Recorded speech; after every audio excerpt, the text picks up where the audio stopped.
Bienvenidos a Half Nomad. Esta semana te voy a mostrar otro lugar de aquí de RD. Se llama la Cascada de Arroyo Grande, comúnmente conocida como el Salto de los Bueyes.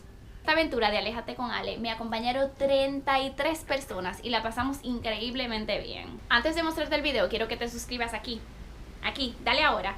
¿Por qué? Porque todas las semanas estaré publicando un video de algún lugar diferente de RD. Y es muy probable que sea un video de un lugar que tú no conoces. Suscríbete.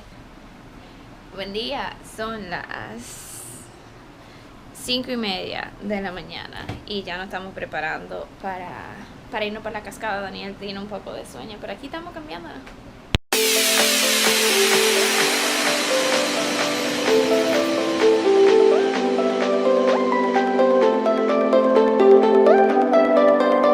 Llegamos al cruce, ahora nos estamos